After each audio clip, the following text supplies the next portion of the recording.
I love that. Thank you for greeting me back every evening. Is the volume all right in the back? Can you hear me? Great. I'll try not to fidget around as much today because I think yesterday the mic unhooked itself a bit. Okay, let's get started because this is a topic that is extremely dear to my heart. As you know from the lovely introduction in the first session, I am living in Glasgow, and Glasgow really is my adopted hometown. And I love, love, love the city and the architectural heritage from the time period that we are looking at. So what I'd like to do again today, just like yesterday, is to set the scene for getting an understanding of what Glasgow in the 1890s and the early 20th century looked like, who the patrons were, etc., and then we're going to look at some of the key buildings that Charles Rennie Mackintosh designed in the city. Again, it's a huge topic, and I had to make some exclusions, so there will be buildings that you were maybe hoping I would discuss, but I really had to just kind of contain it in an hour. So I hope that the buildings I've chosen are ones that you will enjoy. So as I said in my introduction already, within Britain, Glasgow was the one city that actually aligned itself very self-consciously with the stylistic developments that were taking place across continental Europe during the 1890s. So whereas the important artistic centers across the United Kingdom, such as, for example, London or Liverpool, actively rejected international Art Nouveau, Glasgow architects and designers actually actively sought contact with Europe and developed a modern style that we now call the Glasgow style or the Glasgow School. And I have a lovely quote from Walter Crane here, whom we've met twice already in our lectures. And he said, quote, "The strange decorative disease known as l'Art Nouveau has more to do with Glasgow than the Morris School," unquote. Didn't mince his words, did he? Oh, I think it's not turned on. Is Matthew still here? Oh, did it? No, I'll do it manually, not to worry. I have a little manual board here. So I'm showing you here a bird's eye view of Glasgow from approximately 1864. And this I put in because it makes us remember that during the late 19th century, Glasgow was the British Empire's second city. So after London, the second most important city. As manufacturing and industry were expanding, the population, people living in Glasgow, rose obviously in response to a need for labor force. So the kinds of industries that you found in Glasgow range from distilling, a good Scotch, to soap, glass, and textiles. And it's really during the first half of the 19th century that these were the predominant industries. And of course, we have to add into these industry, and because much of the wealth that actually Glasgow acquired was related to cotton. So the cotton industry throughout the 19th century provided actually over 1/3 of the jobs in the city. So we know, of course, for example, of the Lanark spinning mills, but also, interestingly, in Dumbarton, in the Vale of Leven, we have a really vibrant industry around calico printing of cotton, competing with India, and the famous turkey red dyes were developed there and produced. And from the 1850s onwards, the commerce shifted, though, the industries shifted, and iron, engineering, and of course shipbuilding became really the driving forces of Glasgow's wealth. And I'm showing you here a print with Robert Napier, who's of course one of the most important shipping magnates of the city. And Glasgow's shipyards were the birthplace for over 1/5 of the world's supply of ships from the end of the 19th century until the First World War. And so it's this demand for ships being built in Glasgow that gave rise to such famous families as the families around Robert Napier, Fairfield shipyards in Govan, and John Brown's shipyard in Clydebank. So shipbuilding, heavy engineering, and textile production really created the kind of thriving upper middle classes in Glasgow. And of course, these kinds of industries, especially the shipping industry, had a whole set of smaller ancillary industries that it spawned. So if you build a ship, you then obviously need highly skilled and specialized craftsmen and workers who furnish the ship. So the furnishing industry was really thriving in Glasgow. And there were many immigrants coming into the city to provide labor, this desperately needed labor. So we had immigrants coming from the Highlands, from Ireland, from Italy, and from Eastern Europe. And actually, many of the Eastern European immigrants were of Jewish origin, and they were actually fleeing some of the pogroms that were taking place there. So what I'm trying to say here and describe is just what a multicultural and diverse city late 19th century Glasgow was. Its arts, its theater, its music all boasted innovation and actually garnered worldwide respect. And its impressive cultural buildings reflected this vibrant life and this growth. So it's at this time that the Kelvin Grove Art Gallery is built. The amazing Gilbert Scott main campus of the University of Glasgow, my employer, is being built.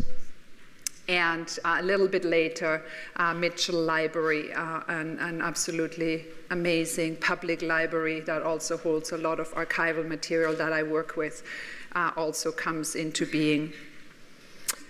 And we have, I'm just thinking of our lecture on Brussels yesterday, we have also one of the most popular parks in Scotland, and the People's Palace and Winter Gardens on Glasgow Greens, which is the name of the park, opening in 1898. So we're having leisure spaces and facilities for Glaswegians. And the government and the management of the city actually claimed to be one of the most progressive in the UK, providing telephone, water, and gas to its residents. And the two great exhibitions of 1888 and 1901 really put into international circulation this, or sort of demonstrated to an international audience, this incredible civic pride and the kind of municipal vision that really united industry, art, and science. And by this point in time, so by the sort of last decade of the 19th century, the city's economic and cultural progress seemed almost unstoppable. And almost 40% of Scotland's population was concentrated in the Clyde Valley. And the River Clyde is, of course, the famous river running through Glasgow. The Scottish social theorist Patrick Geddes observed that, quote, "No population in the world is now so predominantly urban." So he was a contemporary, he was of the time. So again, by the end of the 19th century, Glasgow was a truly modern city, and this is the context within which we must place Charles Rennie Mackintosh, Francis Mcdonald, Margaret Mcdonald, and Francis McNear, the so-called Glasgow Four.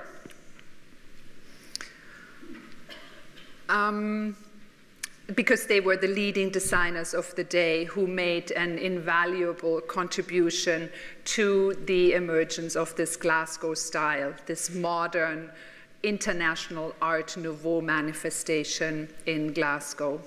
And this Glasgow style was internationally recognized. For example, we have a lot of international exhibitions on the continent to which the Glasgow Four are invited to contribute interiors. And we have the leading decorative art and architectural journals across Europe featuring photo essays and quite lengthy discussions of the Glasgow Four. And we, of course, have European patrons, such as, for example, Fritz Warndorfer in Vienna, commissioning Charles Rennie Mackintosh and Margaret Mcdonald for designing interior spaces. And those of you who took my Vienna class will remember the music room quite well at Warndorfer's villa in Vienna. So contrary to their English contemporaries, Glasgow architects and designers did not reject the machine. And again, so very different from the arts and crafts ethos. The Glasgow Four really came out of an arts and crafts ethos, but contrary to William Morris and his like-minded disciples, the Glasgow Four, being products of this incredibly industrial city, of the city who's incredibly proud of its industries, they actually embraced the machine in making their objects. So they took pride in Glasgow's unrivaled feats of engineering.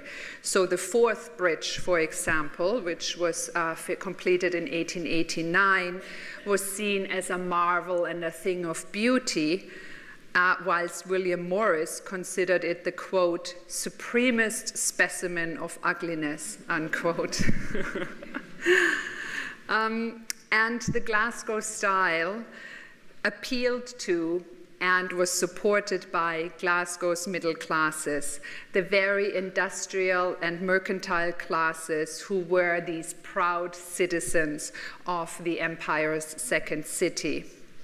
And they really celebrated the kinds of infrastructure that had made Glasgow such a progressive, forward-looking city in the late 19th century. So it's a place that sports great civic pride. And also I should say that having consolidated their wealth over the past generation or two, it's the city's industrialists and mercantile classes who have sufficient funds and sufficient leisure time to support the arts. So we have a number of public and commercial exhibition venues springing up, such as the McLellan Galleries, the gallery was actually opened and built in 1855, but it became a really vibrant place to show the progressive arts. And we also have the Glasgow Institute of Fine Arts, as well as the City Art Gallery and Museum. And they are all very keen to offer the kinds of infrastructure that could support local talent, i.e. the emerging up-and-coming progressive artists. There was also a really strong local network of dealers who fostered an appreciation of European and Oriental art while supporting local artists. And the individual I'm of course thinking of here is Alexander Reid, a Glasgow dealer who looked at the Glasgow Four and supported the local artists, but he also was looking to the continent, and he was Van Gogh's only British sitter. So we have a portrait of Alexander Reid from 1887 by Vincent van Gogh. And the last sort of context I want to offer you, and this is something we'll discuss as a building as well, is that most importantly for our discussion of the Glasgow Four, Glasgow was also the home of one of Britain's most progressive and pedagogically experimental art schools, the Glasgow School of Art, or the GSA as we call it. And it was under the directorship or under the regime of this individual, Francis Newbury. He was the headmaster and the director from 1885 to 1918, that quite drastic reforms took place in the way in which artists trained at the Glasgow School of Art. He emphasized individual training, and he made sure, or he tried to make sure, that the art school actually offered space where talent was recognized and could flourish. So for example, he introduced evening and Saturday morning classes, which enabled professionals to attend on a part-time basis. And he, of course, and this is why I'm showing you this drawing lesson on the right-hand slide, he also encouraged women to attend. Remember, those were the days where women weren't allowed to, or were only in very limited numbers allowed in art schools. He hired professional practitioners, so architects, designers, painters, on as teaching staff. And most importantly, again, for our discussion, he was very keen to erode the distinction, the sort of value judgment between art and design. And in this context, he started the Art Club, which is running to this very day in 1889, which was a place, and continues actually to be a place, where ideas could be exchanged between artists, designers, patrons, and critics. So as a result, this new curriculum, this forward-looking progressive curriculum, produced students such as E.A. Taylor, Ernest Archibald Taylor, who, and I'm showing you, he's very much working in the arts and crafts style, but I'm showing you his work as an example of someone who actually transitioned from being employed as a draftsman in the shipyards on the Clyde to becoming a designer of artistic furniture, stained glass, and interiors. So it was through this possibility of attending evening classes at the GSA, combined with the progressive curriculum, that someone who really would have, in the old days, remained a draftsman in the shipyards, actually became a very prominent and important craftsman in the city, with an international reputation, I should add. So this is the environment from which the Glasgow Four emerged, and it was actually at the Glasgow School of Art that the four of them met. And they met around 1892. And the individual that we will be focusing on today is Charles Rennie Mackintosh. So I wanted to just say a quick word about who he was.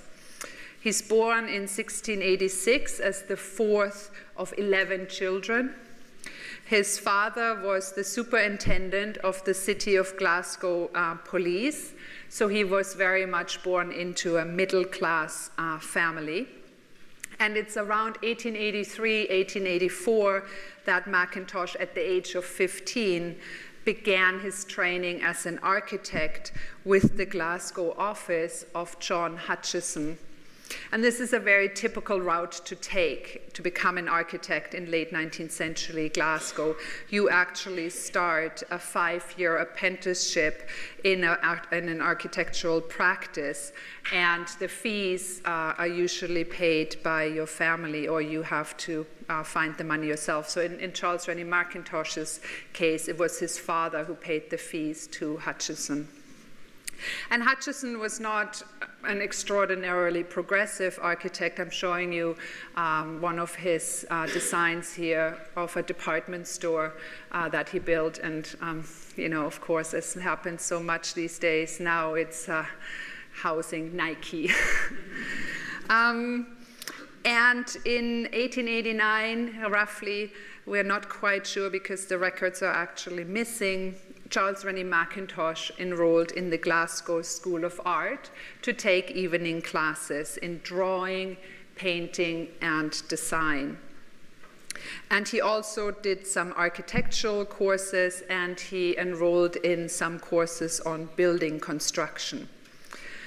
And as part of these studies, Mackintosh entered a number of class competitions, and I'm showing you here a design that he did during this time when he was an evening student at GSA for a science and art museum. So very conventional. You wouldn't think that he would end up becoming one of Europe's most important architects. It's around 1890 that Mackintosh leaves Hutchinson. We're not sure if Hutchinson wouldn't take him on as an assistant or if Mackintosh wanted to get out of this practice.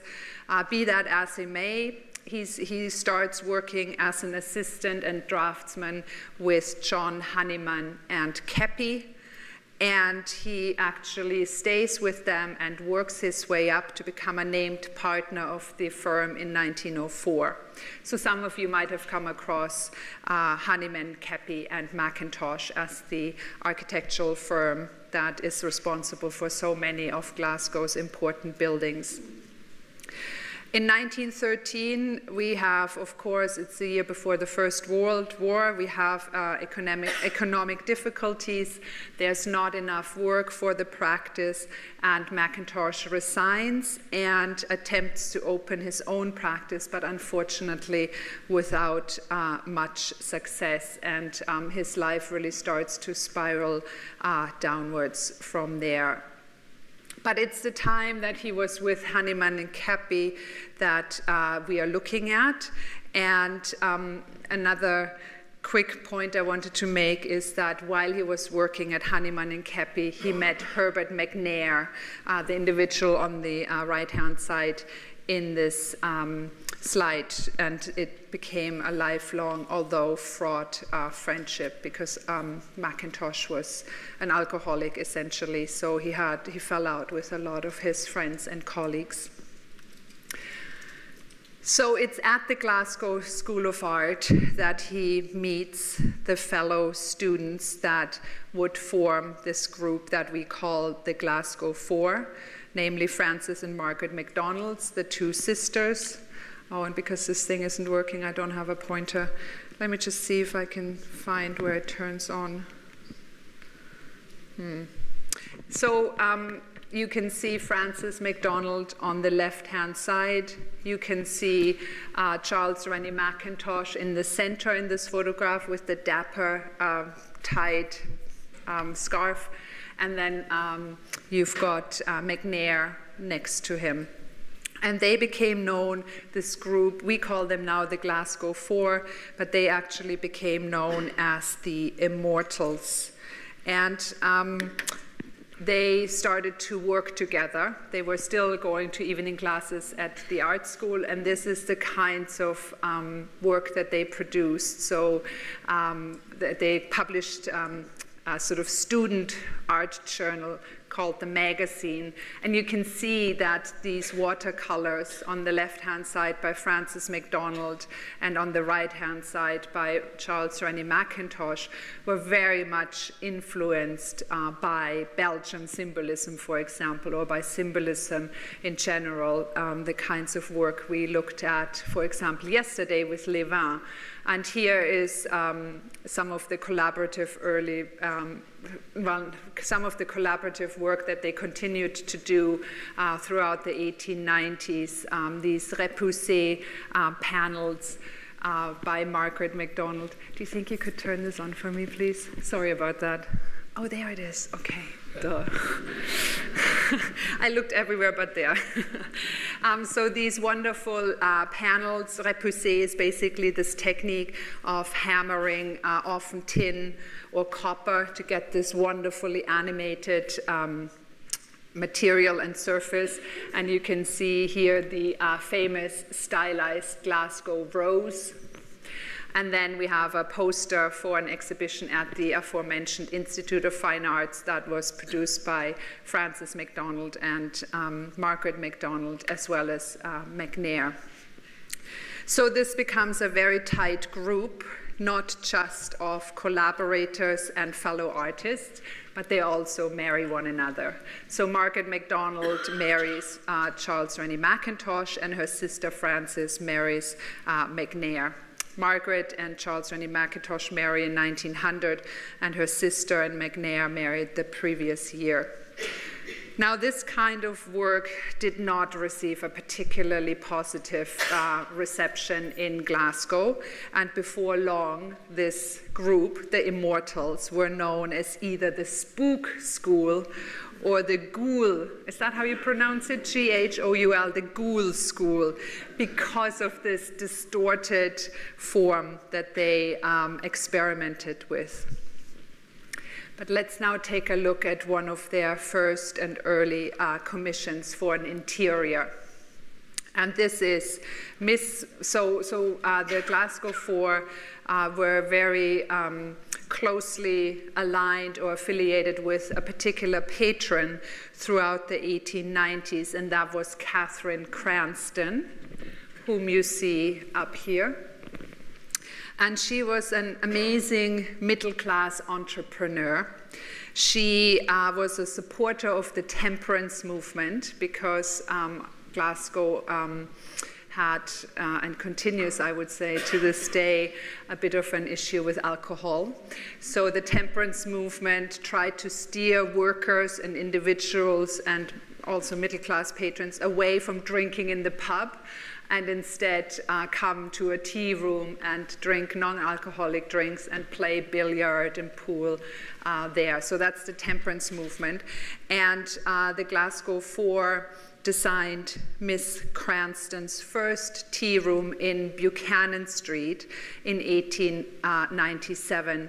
And I'm showing you here some of a cartoon or sort of a drawing for the wall decorations that Mackintosh and Margaret Mcdonald did for the Buchanan Street tea room. And Walton actually did some of the stained glass, another important Glasgow artist and designer. They then did a second tea room for her in 1900, the Ingraham Street Tea Rooms. They don't exist anymore, neither do the Buchanan Street Tea Rooms. And you can see here, the slide I put up is actually a reconstruction that was commissioned by Glasgow Museums, basically the mother institution of Kelvin Grove, all museums in Glasgow, but this is designed for the Kelvin Grove Museum, and it's a reconstruction of the Ingraham Street tea room. And you can see here already a distinct style of furniture emerging that would become the signature or the hallmark for Charles Rennie Mackintosh's chairs. And I'll talk a little bit more about his chairs in a moment, as well as this wonderful lamp right here, and these great gesso panels by Margaret Mcdonald, which have survived and are in the museum. And they did a final one, the Willow Tea Room in 1903, and those of you who might have been in Glasgow, or my lovely audience members who are actually here from Glasgow, will be very familiar with the Willow Tea Rooms. This is a historical building, and I actually wanted to quickly mention today, you will have noticed that I put up a lot of black and white slides of the historical buildings, but I think when you look at architecture, it's these black and white slides when the buildings were in pristine condition that are actually really helpful for us to get an understanding of what they look like. And unfortunately, in this case, the building is owned by the city, and it's completely falling apart. The concrete is coming down, there's water ingress. So this building was not designed by Mackintosh, but the tea room, the room de luxe, was designed by Mackintosh and Mcdonald. And again, I'm showing you a historical photograph of what it looked like, and then I'm showing you a photograph of what it looked like shortly before its closure last year. And you can see we have stained glass along the panel here, which is the row of windows you see right here. So the room de luxe is basically located right here. And you've got these wonderful high-backed chairs. And it's actually closed right now, the Willow Tea Room, but a wonderful woman has taken it upon herself to establish the Willow Tea Room Trust. And she's actually fundraising and has put a lot of her own money into restoring and preserving the Willow Tea Rooms, because I think over the past decades there's been a lot of fudging and sort of bad, we call it Mackintosh, so sort of painting over things and sort of, oh yeah, that's what Mackintosh would have done. So she's going to strip it back once she's raised the money and bring it back to what it originally looked like. So you can see this development of the Glasgow Four and of Mackintosh in particular. They start out with watercolors and sort of experiment with a symbolist visual language. Margaret Mcdonald would continue with that because she does a lot of embroidery and these gesso panels that I mentioned. But then they move into interior design, and then, of course, Mackintosh becomes primarily known as an architect. But again, he's an architect who does the building as well as the interiors. So let's look at one of the earlier buildings that Mackintosh built while at Honeyman and Cappy, and that's the Glasgow Herald building in 1893 to 1899. The Glasgow Herald is one of the oldest newspapers. And this is a new type of high-rise building that could be built in Glasgow because of, again, the kinds of technological advances that were being made. So we have electric lifts and structural steel that made it possible to bring the building up to this height. The facade of the building, even though it's so incredibly dirty right now, is red sandstone, and the sandstone was quarried near Dumfries, so it's Scottish sandstone. And sandstone, again, those of you who've been to Glasgow and who've walked through downtown Glasgow will know that red sandstone is a very prolific building material in the 1890s. Obviously, the most prominent feature of the Glasgow Herald building is the water tower. It's this right here. It's 44.5 meters tall, and it actually had a function. It was a working water tower, and it fed a whole system of roof drenchers, so a system of iron tubes that ran along the roof ridges and could supply water in case of a fire.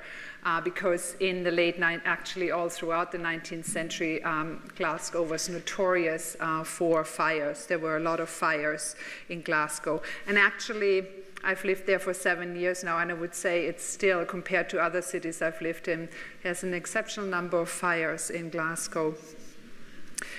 The water tower is, let's look at it. I think it's such a fantastic structure. And just as an aside, it's now called the Lighthouse, or yeah, it is. And the Lighthouse is actually, you can rent out spaces for conferences. It's sort of a permanent exhibition space, a little bit about Mackintosh, but it's also, the building is open to the public. So you can actually go up onto the water tower, and you can walk up the steep staircase. So it's open to the public. The building is, I guess, what I'm saying in a roundabout way. The water tower is part of the building, so it doesn't have a separate identity until it emerges above the roof line, so up until this point right here, when it starts to corbel out. So it's these blocks projecting from the wall. It has some carved decorations, but very minimal. Can you see them right here? These stylized organic shapes. And each floor of the water tower has a small octagonal room, and then the top bit is basically open. So it's a quite vertigo-inducing experience to actually look up or down when you go up and down the staircase. Another building that is part of Mackintosh's earlier practice is this wonderful Queen's Cross Church, which he designed between 1896 and 1899. And I don't have time to talk much about it, but I just wanted to draw your attention to this absolutely gorgeous, stylized blue stained glass heart in the former apse of the building. It's no longer used as a church. It's actually the seat of the Glasgow Mackintosh Society, and you can also rent it out for functions. There's concerts in there, etc. Although sitting in a church pew for 2 hours listening to a concert is not the most comfortable thing to do. But let's turn to his most amazing educational/commercial building, and that is, of course, the Glasgow School of Art. I'm showing you here the famous north facade on Renfrew Street. Now, remember I was telling you that Francis Newbery was appointed the new director of the Glasgow School of Art in 1885. And he was really, the Glasgow School of Art was growing. It was attracting student bodies from all across the United Kingdom. And he wanted to move the school into a purpose-built structure. So in 1896, and of course, took a long time to find some of the funding to convince the board that this is something that should be done. So 9 years after he was made director, he finally was able to call for a competition for a new building. And in this competition, he had two key requirements that will play out in the facade. One was that the main studios for the painters, the painting studios, would face north, because of course that's the crisp, clear, wonderful light that you need as a painter. And that the height of these painting studios would be at least 3/4 of the depth of the building. So again, very specific, right? So that the amount of light can be maximized that comes into the building. Now, he, as I said, had to raise the money. It was primarily financed through subscription from private donors. So the budget wasn't particularly, is it plentiful? Or it was a fairly low budget that he had to work with. And you will see the building actually ends up being constructed in 2 phases because they literally ran out of money. A, because they kind of overestimated what they could do with the money that they had raised. Not that that sounds familiar to any of us, but also because Mackintosh just did not pay attention to any kind of budget he was given. He commissioned the kinds of craftsmen that he wanted. Now, Mackintosh had this famous saying where he said he wasn't precious about materials, he was precious about ideas. So it's not that he used expensive, ostentatious materials to furbish the Glasgow School of Art, but the amount of detail and craftsmanship that went into the building obviously did not come cheap. So he just, commissioned, and then all of a sudden there was no more money there to be spent. So here I'm showing you, it was built in 2 phases. 1897 to 1899 is basically when this section here was built. And then there was more fundraising and more convincing of maybe the city to chip some money in. We have then a second phase where this side, the rest of the building, is completed between 1906 and 1909. So you can see here in this wonderful computer imaging that was done, the 2 phases. So we've got the 1897, 1898 phase in the sort of brownish ochre, and the blue is the later phase. And you can see that in particularly the view from the southwest, this view right here, that the building was basically designed in the shape of a shallow E. Actually, you can see it up here as well. Can you see how this is like an E shape? And the walls, you can see that particularly well here, were ashlar walls, which basically means it was masonry in regular blocks.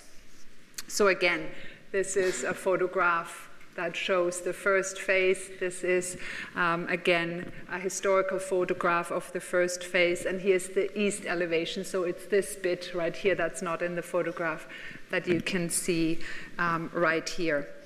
And as you can see, we have the huge studio windows that were stipulated by Newbery.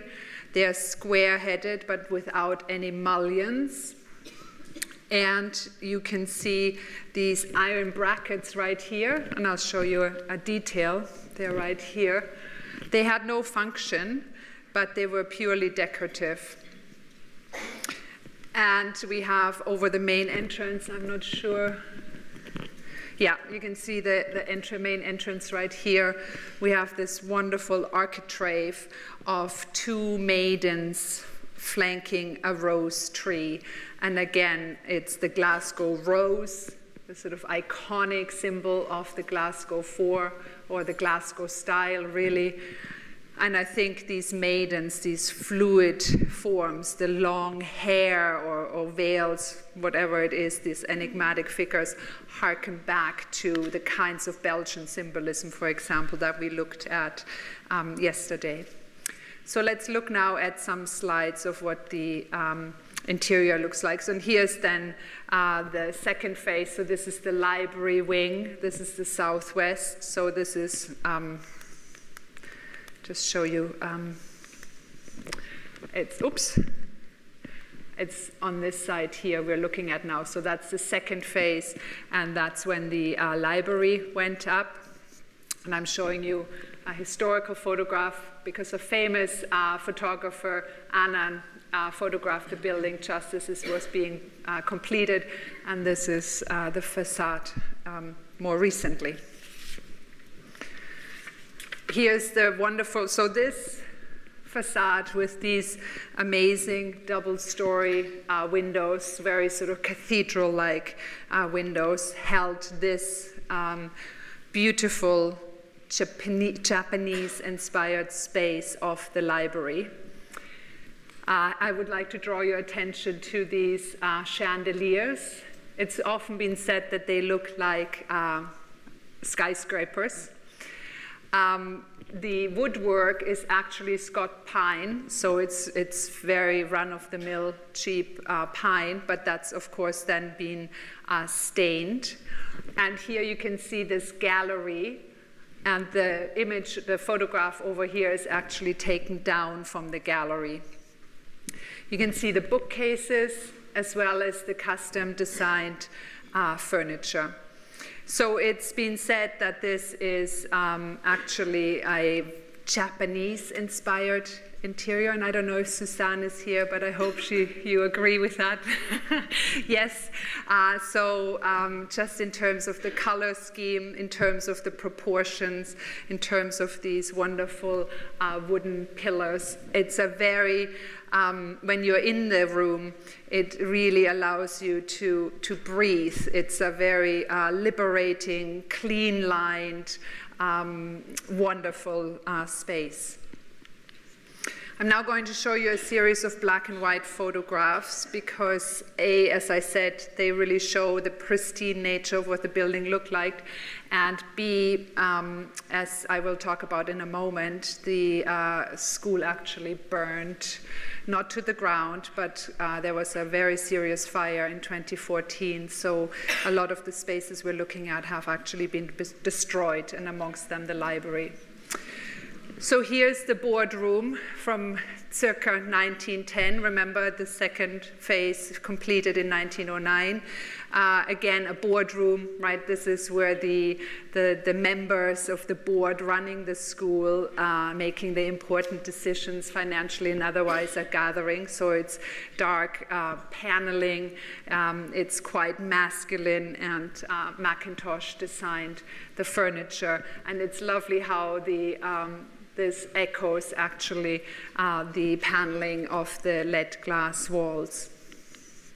This is the original boardroom, which was in the first completed phase, which has, by this point, 1910, being converted into a studio. And I just love the electric lighting, right? How all the wires are left bare and exposed. You can see the concrete structural beams on the top. And again, not the kind of bow windows we were looking at, still a bow window, but not as in Horta. We still open with a very minimal steel support. These are the more traditional panel type.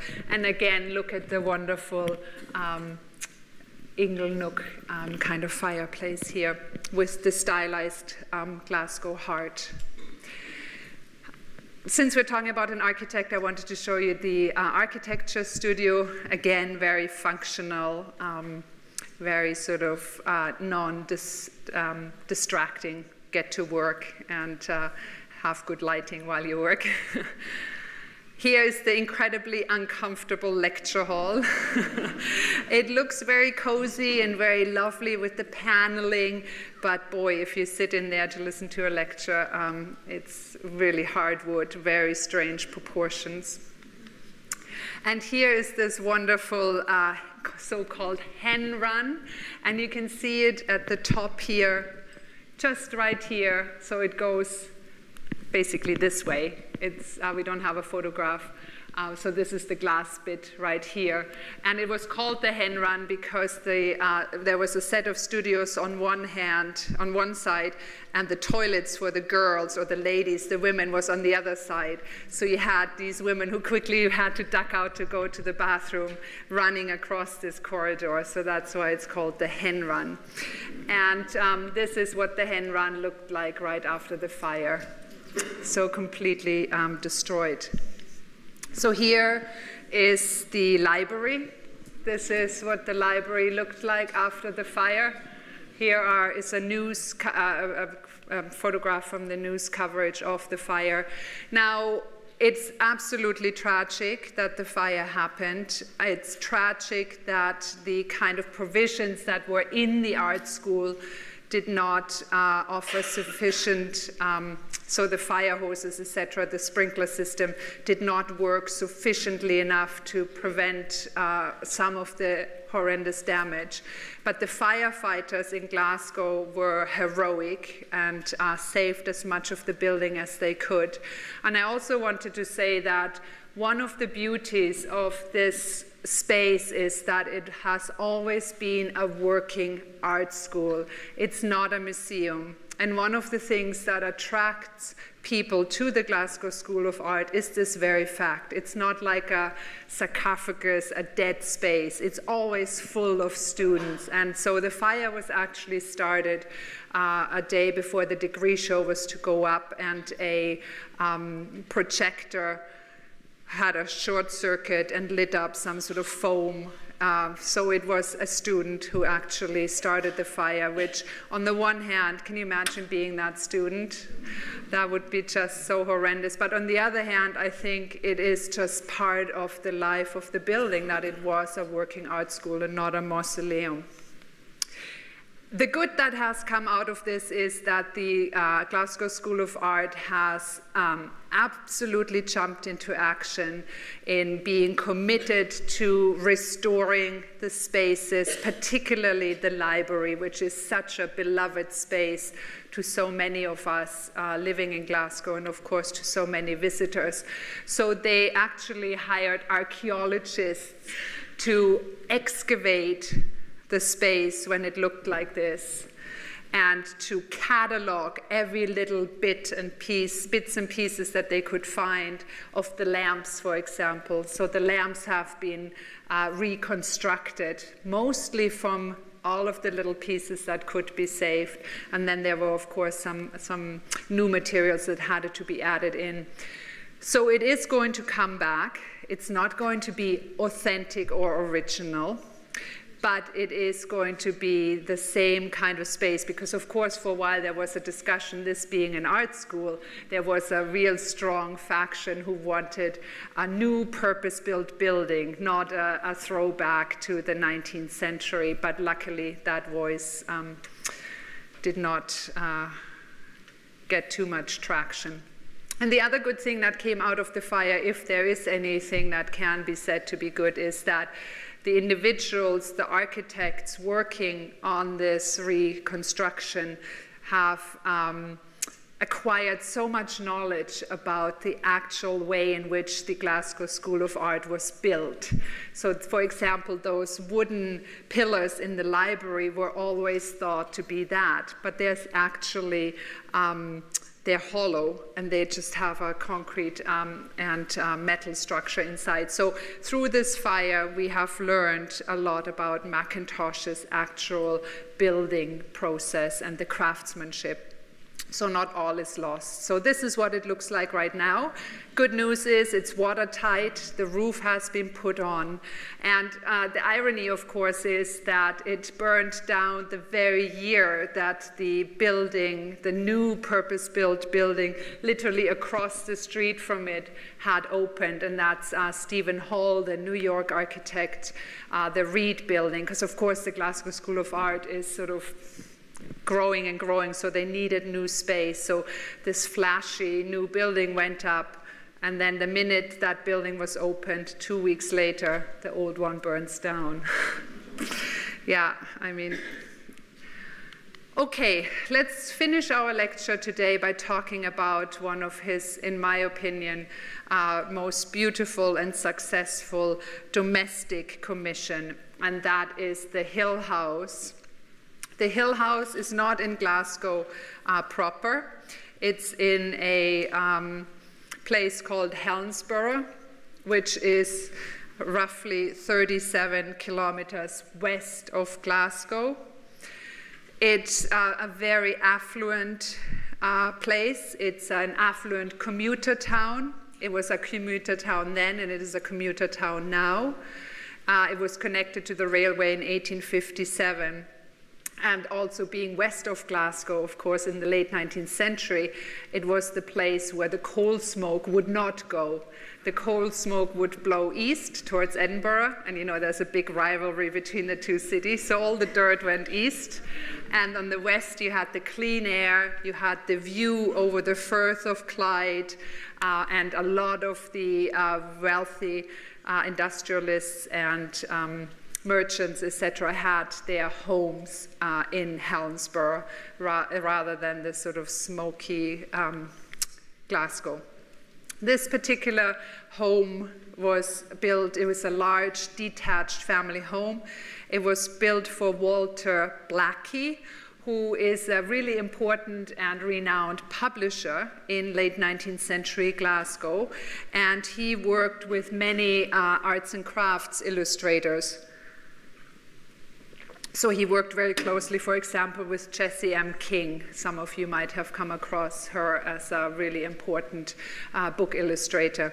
And here on sort of each side of Jessie M. King's Birth of the Infanta, I'm showing you covers of the kinds of books that Blackie published. So this is what they looked like. Beautiful objects in and of themselves. And Talvin Morris, the famous arts and craft designer, was actually the art director for Blackie in the 1890s. So Blackie himself moves very much within the kind of artistic circles that Mackintosh and the Glasgow Four and other designers are moving in. He's very supportive of this Glasgow style, although he, of course, himself is to be situated much more between arts and crafts and the Glasgow style. And Mackintosh and Blackie were actually quite friends is maybe pushing it a bit, but they had a good relationship, which again was quite unusual for Mackintosh, because he was notorious for falling out with his clients. Now, Hill House was Mackintosh's most important domestic commission, but it wasn't obviously his first one. He had already built this wonderful house, Windy Hill, between 1900 and 1901.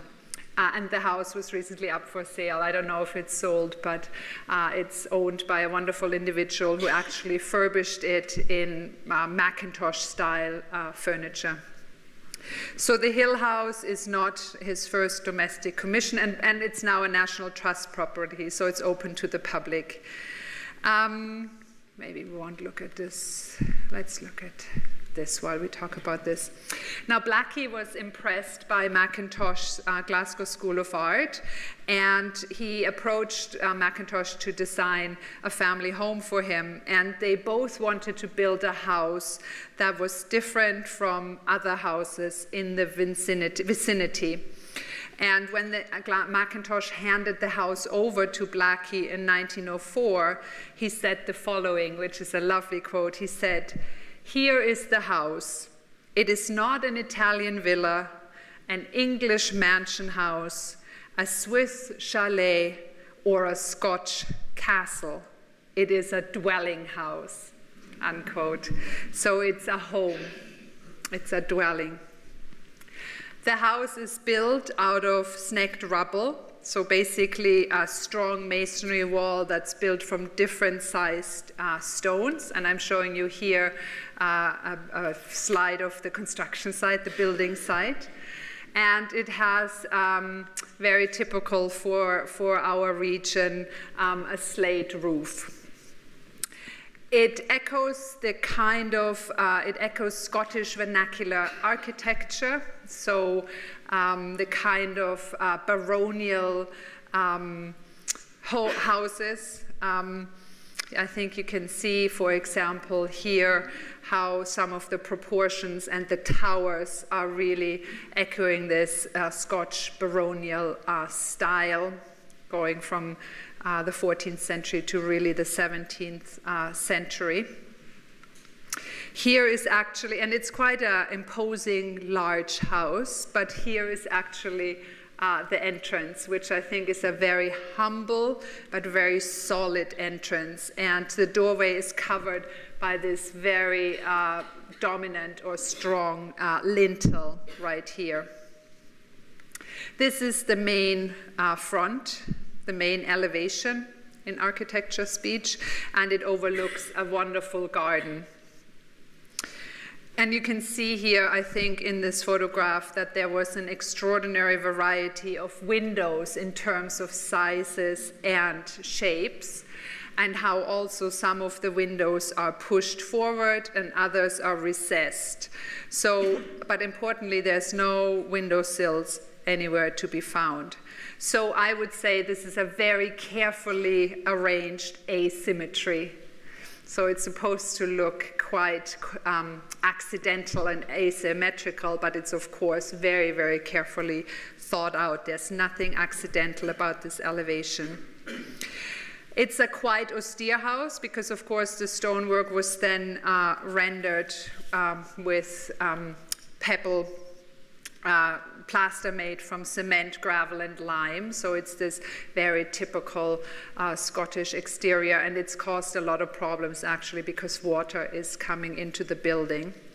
And it looks very different from the houses that are in its immediate neighborhood, for example, Brantwood or Mora, both built by William Leeper. So it's a very different kind of house. I know I'm a little bit running out of time, so let's look at some of the interiors. So here you come in, you can see the front door right here. You come into the entrance hall.